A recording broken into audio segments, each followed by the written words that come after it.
Welcome to It Is What It Is, a true crime podcast. I am your host, Shaw Marie, and most of my listeners know, and for you newbies, welcome.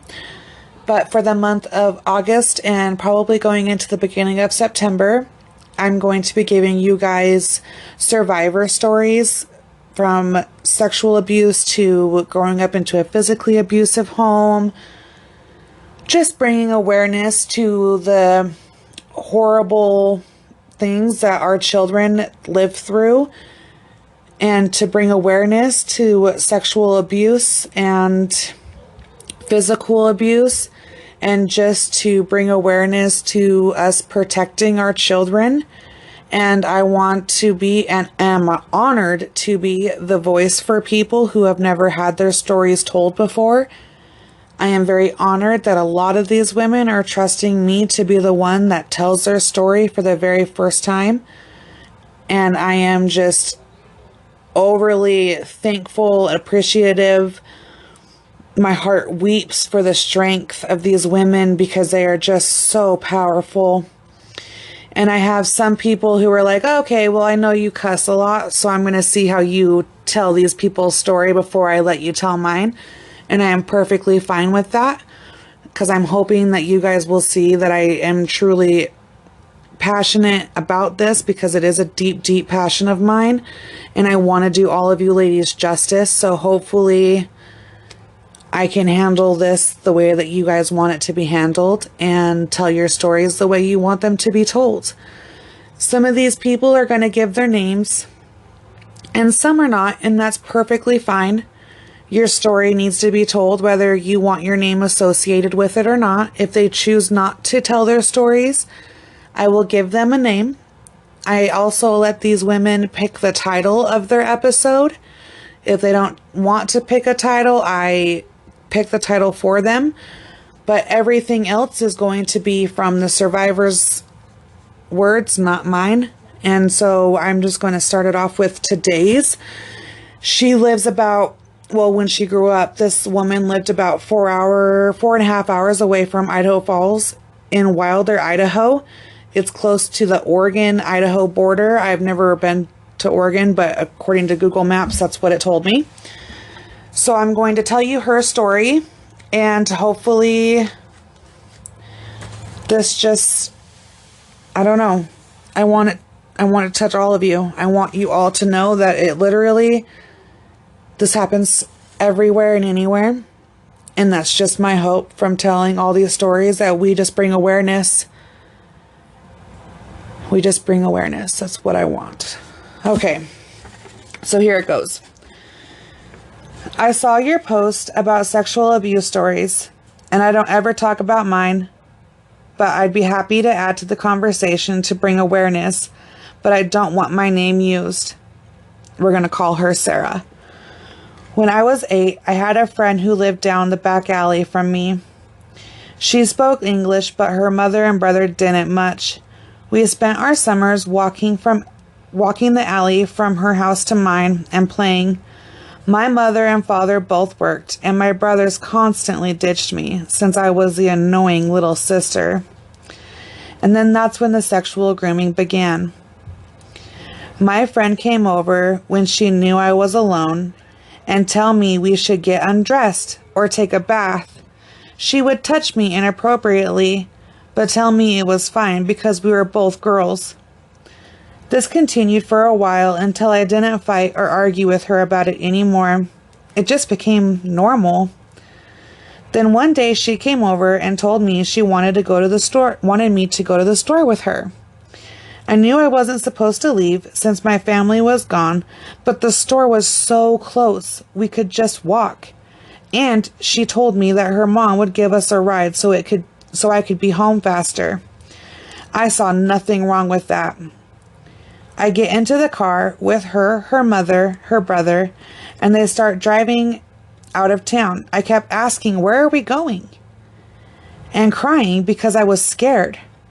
Her mom kept yelling at her to shut me up. And then my friend told me we were going to a party. I was 8. We arrived in a neighboring town to what seemed like a very large barbecue with men drinking and eating and joking around. I don't remember everything. I don't remember how long I was there. I don't remember how long it was before I went into the little house that was there. But I remember the man I was trying to use the phone to call my mom. He stopped me and brought me into a back room where another man was on a bed waiting for me. They raped me. And I know I cried and I yelled and I struggled until it was over. I felt trapped. I was afraid I would never see my mom again.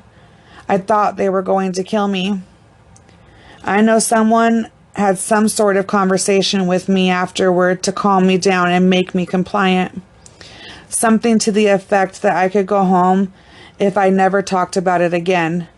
So I called my mom hysterical. I don't know if another person talked to her because she came and got me, although I had no idea where I was. I remember my friend's mom translating to her daughter to my mom that I said I wanted to go to the barbecue and got hysterical, but they couldn't leave for some reason, so that's why she was able to come and get me. I saw this friend again, only once more. She came to my house the following day while I was alone and made fun of me for how big of a deal I had made it out to be. We got into a fist fight. A couple of days later, they moved away. I didn't directly tell my family what happened, and partially because my parents never taught me about anatomy, I didn't know what to say or how to say it. So I began peeing over my dolls as an expression and cutting myself at this young age. And my family just thought I was troubled. It wasn't until years later I said something about the abuse. I said something about it. The abuse happened this one time, and the grooming happened over a course of a month or two, and it all came and went so quickly. I don't really fully understand what happened to me. I didn't really fully understand what happened to me until I was an adult and could understand that I was being groomed by a girl my own age who was probably also abused because it was a good opportunity for such. I was often left alone all day for most days of the summer, and I'm sure my friend was told what to do. That's my abuse story. I'm glad you're talking about more of this and bringing more to the light of the issue at hand. I could have easily been abducted and held captive without my family knowledge of where or who did it. I was a child of just 8. So then I asked her, so that's Sarah's story. And so I asked her when she did come out and tell her family what happened then. And she says, it was years later when I was 13. I had told a friend who had told my brother, who confronted me about it in front of my whole family.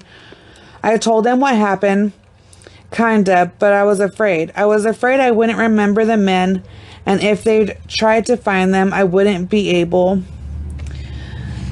And I felt it was my own fault if anyone was going to get in trouble for it.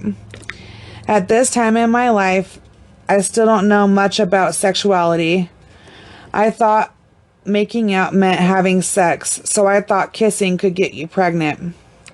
So I told my family that it was some guy, singular, who lived in a town, and they pressured me about it, and I shut down. So they assumed I was lying and never really talked about it again. I've since had conversations with my mom, but not the rest of my family. I grew up being I grew up after this being a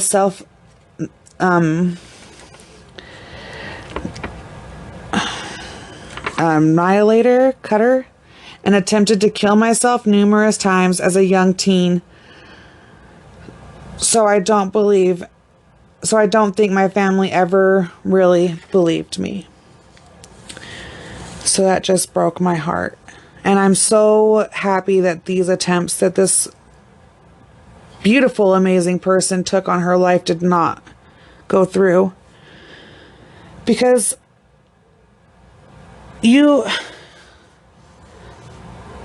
she had a purpose. She has a bigger purpose. And thankfully, she gets to be here today to tell this story and to tell her story. And simply think of that. Think of all the times in your life where you thought you were with someone you trusted.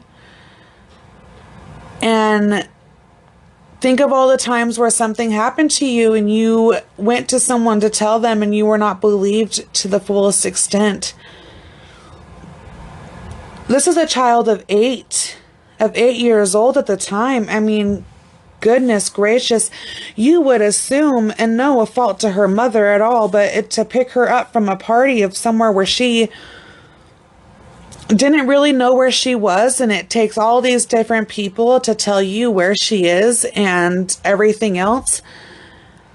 How do you not look into that further? How is this 8-year-old baby just breaking? How do you go, I'm assuming I should have asked this, but how do you go from being, I'm going to call a quote unquote normal little girl, I assume laughing, playing, no accidents to be had, or no peeing on dolls previously to this happening, and this doesn't raise awareness within you as a parent. And probably, I don't know how old she is, but in talking to my own mother, my mother was born in 1969, so that gives you kind of like the general area where she was raised, and I was born in 1990. And we also did not have this talk in my home. I don't know if it was because my father was a predator himself or what it was, but we did not have this talk in our home. So I did not grow up, and as well as she did not grow up having this conversation. And about how our body parts have names, about how our body parts should not be touched by other people, and to instill into a child that it is not okay to be touched inappropriately by anyone, and letting your children know that they can come to you if something does happen, and that you will do your best to not freak out and go and murder that person at that moment, and you will listen to your children and believe your children. No child ever makes a drastic change like that for no reason. There is always a reason behind it. There is always something solid behind that you need to look into as a parent. And accusing them and questioning them and being a detective to your children is not the way to do so. I would suggest to people, and especially in this situation, that would be a soft-handed conversation, one that is not pressured, one that is everything is open. You are not judged. You will not be hated. You will not anything. Nothing bad will come from you having this conversation with me, is what we need to tell our children. It is never our children's fault when this happens to them. And normally, I was shocked when I read this one that this was not a family member. I've been getting a lot of family members. And like I said, my father was one as well. And so I've been getting a whole bunch that this just was a random person. Obviously, it was someone known to the friend that was grooming her, but to her, it was a random person. And so you just need to let them know that nothing that ever happens to them is ever their fault. They are more, you as their parent will handle it. And she grew up, you guys, like I said, I don't know how old she is now, but she grew up that whole time having no one understanding, everyone looking at her and saying, oh, Sarah's dramatic. Sarah just wants attention. When really and truly Sarah was breaking inside, and someone took this poor little baby girl's innocence. And that's the moral of this story, is this poor woman had her innocence stolen from her. And hopefully by telling her story, she got some of that empowerment back. So Sarah, air quotes, I really hope I did you justice in telling your story. And so that is Sarah's story from Wilder, Idaho. Please, please, please submit your stories to me. I am more than honored to tell them. And yeah, you can message me your stories on Instagram at itiswhatitis pod19. You can message them to me on Facebook. It is what it is, a true crime podcast. And on Twitter, it is what it is 208. Or you can message me privately on my podcast email at itiswhatitis pod19@gmail.com. Just put the title that you want in the subject line, or if you want me to choose your title, just put that in your subject line. And I won't use your name if you don't want it. All I would like to know is where you are from and your story. And if I have any follow-up questions, I'll bug you about that. But please, please, please, let's bring awareness. So far, everyone pretty much around the whole world, no matter where you are, please go on your local Facebook groups or anything and just look for rallies on August 22nd. My brother Derek is holding a rally in Boise on that day, and Tia from Idaho Falls is also holding a rally that day on August 22nd, which I will be at, so I would like to meet everyone. So yeah, and I will give you guys a list once I get a better list of everybody doing these. I will get your list, and then we will make a podcast, and I will have everybody's times and dates. It is time that we stand up. It is the child movement. It is about our children. Our children are our future. We are their voices. We must protect them. And we must let these sick, twisted people know that we are done. We are done with you touching our children. We are done with you taking away their innocence. What you are is not a category. You are a monster. You are a sick individual. And you will be stopped, and our children will be protected. So please, please stand with me and everyone else in this fight, and hashtag save our children. Please, everyone, every day, make that a post. Every day, put that somewhere into your life. Put it out there. Hashtag save our children, please. Thank you.